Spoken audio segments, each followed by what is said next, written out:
I just feel like there were a lot of missteps with this project. I think it was a mistake to have Ben Platt take on this role. I think he should have just ended on a high in the Broadway show. Hey there, it's Kristen, and today we are talking about Dear Evan Hansen, the brand new Broadway musical to movie adaptation. The story is about a young, very anxious high school student who embarks on a journey of self-discovery when a letter he wrote for a writing exercise with his therapist falls into the hands of a grieving couple whose son has just taken his own life. Consider subscribing if you like my videos, and drop down in the comments and let me know your thoughts on Dear Evan Hansen.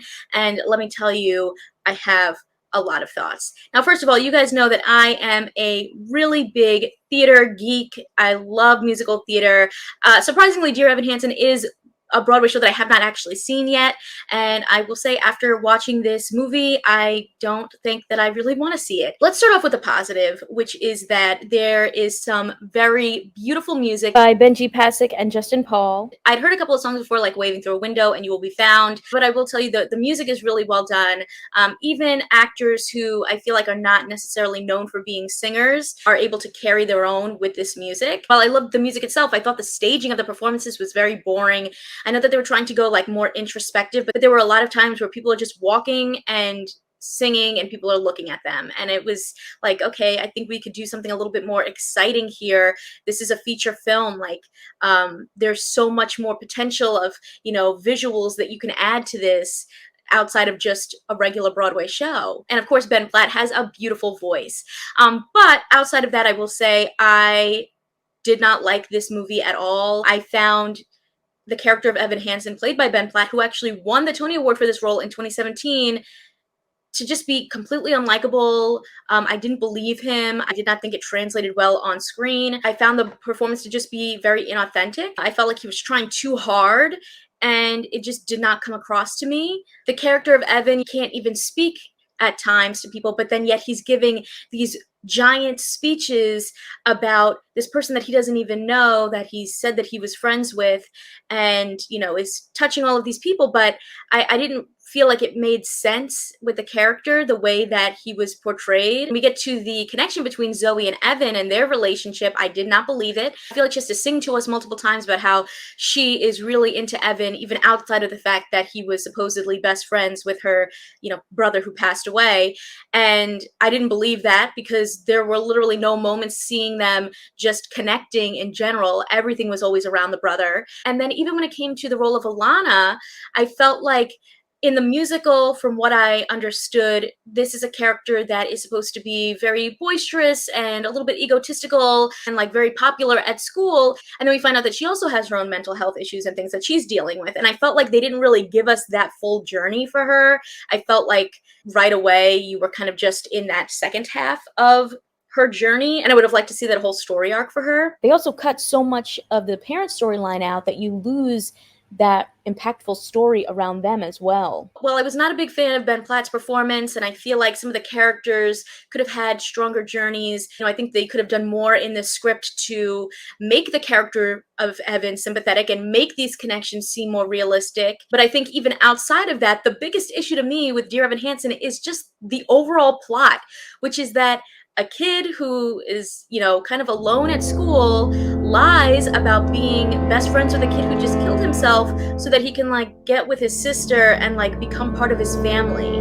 And that to me is so creepy. And I feel like if they had really tried, there maybe would have been ways to make this story a little bit more redeemable. But instead, there are no consequences for anything that Evan Hansen has done. I thought that he was very selfish throughout the entire film. He was happy to want to take money from this family and, you know, date this guy's sister and just like infiltrate into this family, and didn't really have any remorse. And the only time that he did was when the family started getting hate.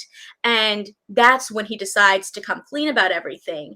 But even when he does, nobody hates on him. Nobody's like, Evan Hansen, you're canceled. The family doesn't hate on him. They still want to treat him sort of like a son in a way. And in fact, in a ridiculous turn of events, they sort of thank him for bringing their family closer together. The community doesn't go after him. He still graduates, and there's no detention or suspension or literally any consequences. And like, Evan Hansen's like living a happy life now. And I'm just like, how does that make any sense? What in the white privilege that we can have someone like Evan Hansen do all of this stuff, trick this family, be all sneaky, not really have any remorse until the family's being affected, and nothing happens to him.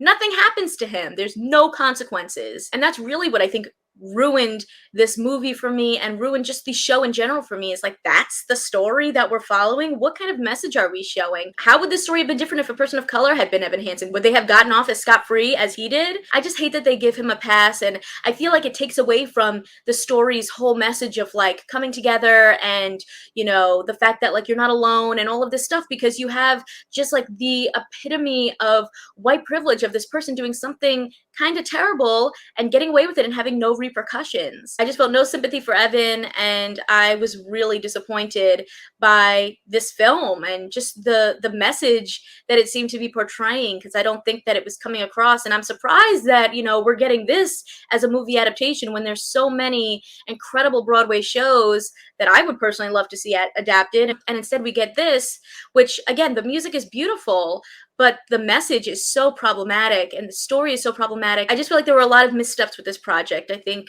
it was a mistake to have Ben Platt take on this role. I think he should have just ended on a high in the Broadway show. The messages get muddled and don't come across the right way, and instead you just have this really problematic story.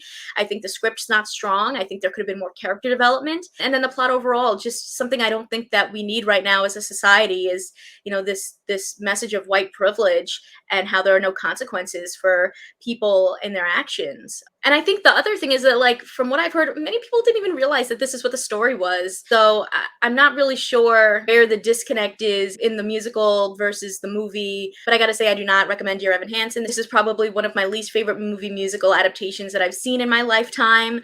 And again, I'm someone who would love something like this, and I just don't think that it worked. I would love to hear what you guys thought. Are you excited for this one? Are you like, yeah, I watched it and I feel the same way? Or maybe you don't, and that's totally fine.